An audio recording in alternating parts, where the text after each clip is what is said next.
Hello everybody, it's Larry and welcome to today's video. And today we're talking about another feature, a new feature from MyHeritage that was announced at Roots Tech. And this is Timeline. So if you go through the menu to Family Tree, you see it says right here, New and Timeline. Click on Timeline, it brings up your tree in timeline format. Now, in the past, you've probably seen this type of thing with, like the monarchs of England or, European monarchs. Now you get to see this type of thing for your family and this type of representation of your history. This is your family tree. Now, what you're probably used to seeing on a family tree is something like this, with the names, got the birth dates, the death dates, and that we all have that, and that's really nice. But this graphical representation, it's the same thing except in timeline format, and it has the birth and death dates. It also gives their age at time of death. And it also right here as default gives you the age and when the child was born. That's part of your tree. Like Clarence was 39 when Larkin was born. He was 35 when they were born. Okay. Larkin was 27 when I was born. And I was 41 when my daughter was born. So you can see that there's a big difference.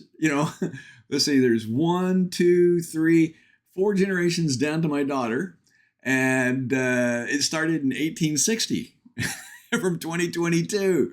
So you can see there's a long 160-year period with 4 generations there. And then you go down to my mother's side, and it gets quite different. Notice this gets quite tight. It says 20 is 19, 19. 16, 17, it gets really tight in here. All these really overlaying really close. 1, 2, 3 generations, all from 1901 to here. The other one was back to 1860. So each group, this is spread out. These 3 are spread way out, and then these 3 right here, 1, 2, 3 are real tight. But this graphical representation, it's really kind of cool, and it works fast. The speed of this is incredible. First, if you want to download it, watch this. Click download, it's already downloaded. There it is in PDF format, ready to print. That's cool. So what happens when I change the generation and I'm, it's 5, that'd be 1 more, 2 more. Let's go almost double size. Look how fast that was. Now let's do the download on that. And there's the printable. You see how large this is here on the left, and you have this where you can print it out. Look at that. That is so cool. And what's really nice is you can do it for anybody in the tree. So let me do this now for my mother. And look at that. It's already redone this to 7 generations for my mother. Okay. This is really cool. It's done this starting with my mother. And you can do this starting with anybody in your tree. So if you're like me and mildly cheap, and you got somebody's birthday coming up, you can justify buying a month subscription or so over here because you can get this and take it and print it and give it to them for their birthday, right? AKA, they paid for your MyHeritage subscription for a month and all you did was print something out for them. But they're going to like this. This is really cool. Now, you can adjust the settings. See right here where it's got major events, World War II, 1. We've got the Civil War, War of 1812, French Revolution, American Revolution. You can toggle this on, show historical periods. So you can turn that off where it doesn't show. Now, when you print it, you notice that when we print it, let's just download that again. It's the fastest, easiest. You notice it's not showing here on that download. Kind of wish it did. That would be nice. The show age at birth, which is this little line right here. I love that. I love that because that's something that we lose when we look at it, in a typical pedigree format like that. Like, how old were they when such and such was born? And we look at it and we start looking at the years of the dad, and then we subtract it out, and we look at the year of the mom and subtract it out, and then we say, okay, that's plus or minus a year because of the months, and we're not going to care enough to calculate it out. Here it does it all for you. It does it all for you. It's right there, spot on. That's pretty cool. Show age of death. You see the little tombstone at the end, tells you the age of the death. I think that's pretty cool because it shows some definite patterns in certain family lines. Let's bring this back to me because it will be able to, whoops. All right, so this is me. All right, so look at here, 63, 56. Well, let's take this down fewer generations here so it's a little easier. 63, 65, 63, and I'm 60. So what I'm saying here, folks, is you better enjoy these videos over the next few years. So if you want to do likes or subscribes or donations, anything like that, you better get that done now. Now, on the other side of the family, we look, and my mother's still alive here, and her, mother, it says 78 here. That's the wrong death date, and we'll talk about that in a second. She was actually 90. Both of her parents were 91. On the other side, 91. So there's longevity over here on this side. So we're hopeful that, that 90 and 60 kind of average out into the 70s. But again, you better watch the videos, and ask your questions now, because this number and that number and this number and this number, they're all looking really close. So I don't know if there's like a clock that just says, the alarm goes off at 63.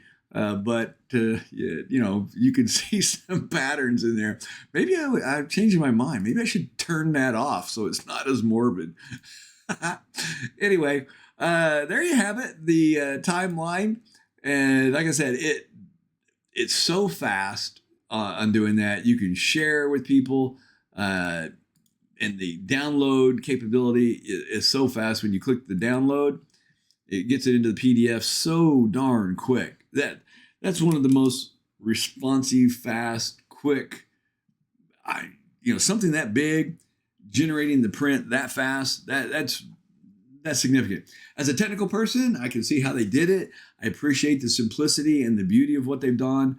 I really love it. And I really love the timeline format as a new way of, well, not new way because it's been out, but you've only seen it for like the nobles, and for seeing it for your family, it kind of gives you that air of like, hey, I'm somebody special, right? My family's special. And you are. So anyway, hope you enjoyed the video. This has come out from Roots Tech. Now, one more tip before I get off of this one. See right below timeline, this consistency checker. You're going to want to use this before you do that so you get nice, good information.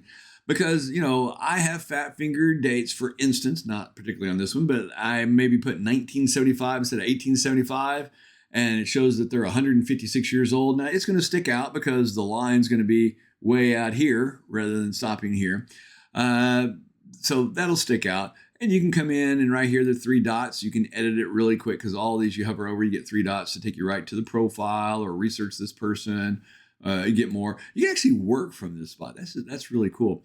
And another thing is, if you put the wrong death date in there, and I've actually typoed where, this person maybe died in 1818 at age 28. Well, that wasn't suspicious, except that they were 29 when they were born, and they had to be alive when they were born to be a parent. So it catches things like that. So mostly typos that you would make. And I'm just going to be honest with you, and I've said this in some prior videos long ago. The MyHeritage subscription, just for the consistency checker alone, is worth at least a month subscription. It is, absolutely. Because I don't care how good you've documented your tree, you're probably like me and made at least one typo. Now, if you run consistency checker on yours and it has no errors, and you actually have people in your tree, then I'm going to tell you that you've got a really good tree, or you've made a lot of crap up. I don't know which, but that's hard. I mean, it checks for a lot of things, and it will catch typos, consistency. It's really, really good, especially on the kids. Like, you've got the kids born in these orders, and you're like, well, they were a little old when this child was born. Oh yeah, I've got the child that the children, except for the ones that are in my path, they don't show up. William Alexander Brown here was one of the children of John Brown. There were several children, but I got his right. But what about his brothers? Maybe I got his brother stuff and I put 1759 instead of 1859. It's going to catch that. Something that I could look at my tree a million times and not catch that.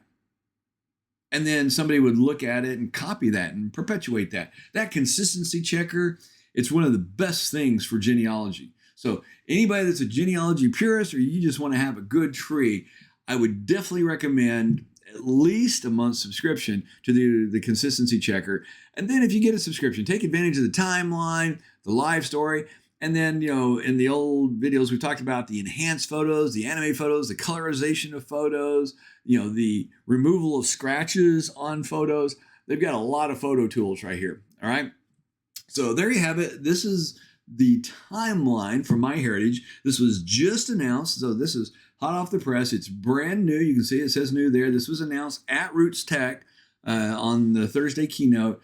So it's available for you right now for those of you who have access and subscriptions on MyHeritage. Check it out. Really cool. Let me know. Did you notice anything? Did you spot some typos immediately on the years just by how long some of those were? Like, wait a minute, that person lived to be 130? No, they didn't. So did you spot anything like that immediately? See it in this graphical format? Let me know. What do you think about this? Do you like it as much as I do? I think this is sweet. It's not overly complicated, but I think it's really, really cool. What do you think?